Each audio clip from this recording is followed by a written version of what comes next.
Most of the students who are appearing for the 2026 UPSC examination, they are asking me to give you a proper study plan. Using that, they can strategize their preparation.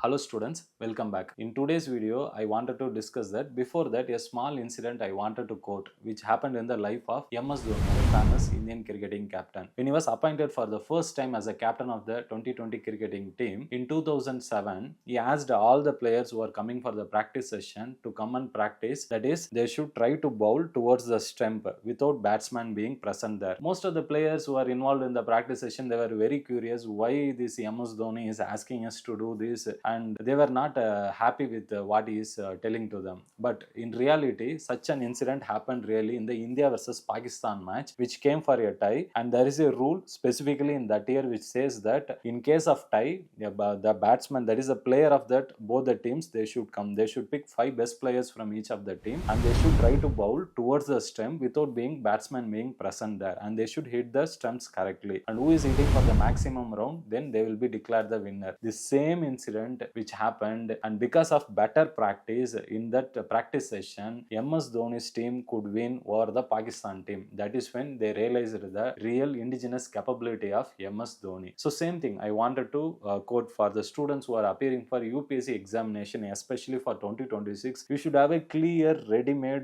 roadmap as well as a strategy how to tackle this UPSC examination. Those who have strategy, easily they will clear this examination. So while going into this UPSC examination, that is starting from the month of November from now for the next 1.5 years, how you should approach this exam. First thing, please kindly break up your sessions. That is, whenever you are reading for this examination, I wanted to discuss over the period of time what you should do. Then I will come to the daily target, weekly target and monthly target. So when it comes to the overall preparation, yearly plan strategy, between the months of November to December, I would advise the students to go for GS preparation, that is prelims plus mains preparation, along with your optional preparation also. Please try to complete and wind off most of your syllabus here only, because next year when you are appearing for this examination, you have hardly only 3 months left between UPSC and preliminary, that is preliminary examination and mains examination. So you cannot go on start and study anything new over there during that time period. So I would suggest you to complete most of your main syllabus now only, that is in the month of November and December. And starting from the month of January, I would advise you to stick only to UPSC preliminary examination habit. So try to strategize the preliminary examination based upon the priorities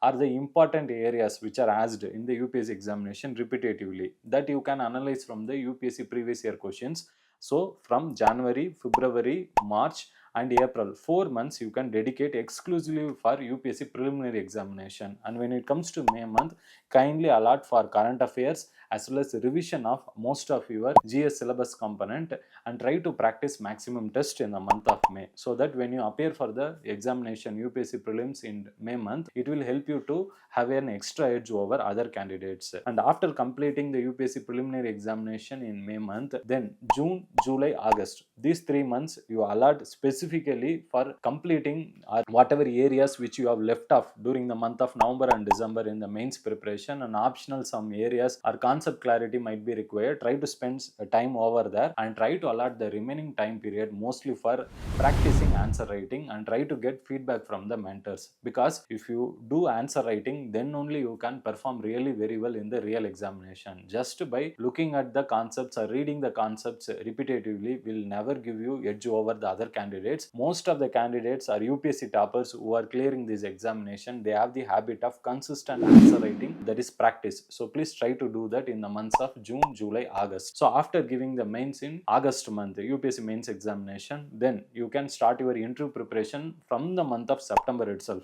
because UPSC interview preparation itself is a test of personality, and it is a very much different from your other campus interviews whatever you have attended in your college life. So here when it comes to personality, you need to work at multiple levels. You need to prepare yourself very well on especially your home district, home state, and then you should read all the national important affairs, and you should try to cover the important world affairs. So after completing all these current affairs, then you should try to work on your body language. So you should go for multiple marks. I generally suggest students who are preparing for UPSC interview or going for UPSC interview, they should minimum attempt 10 to 15 marks before attending the UPSC personality test. That is when you will get to know what to do perform very well in the examination, and what are the things which are affecting your performance. You should try to rectify that mistakes based upon feedback from the mock interview. So in this way, if you prepare your interview process, mostly interview preparation will be over by December or January, and in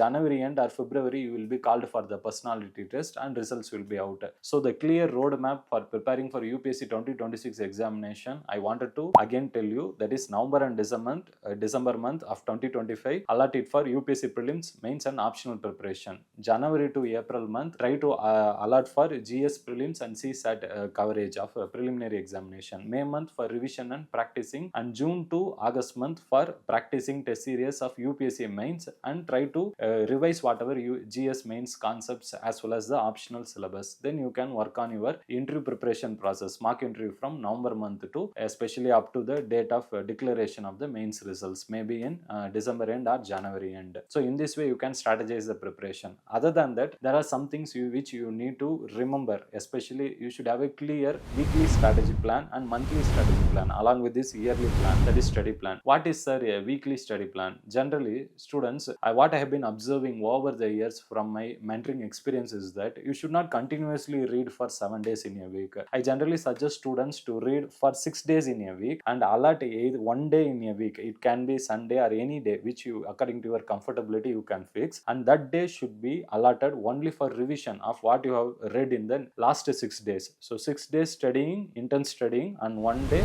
revision. This is what you should do. Along with revision, what you can do is you can work on revising the previous year questions at the end of the week from the topics whatever you have studied. So this is a weekly plan which you should do throughout the year. Along with that, you should have a monthly plan. What is, sir, the monthly plan? Is that after completing the 4 weeks, allot 1 day in a month for writing mock test on that complete syllabus whatever you have read in the last 28 days, and try to identify what are the mistakes you are doing and try to rectify that. So in this manner, if you have a proper study plan accordingly for week, monthly and yearly, as I discussed, you can easily clear this UPSC preliminary examination, mains examination and personality round. You can also become one of the toppers. And additionally, along with that, if you have any further doubts, I would encourage you to can comment. I will try to answer whatever doubts you are having. Thank you, students.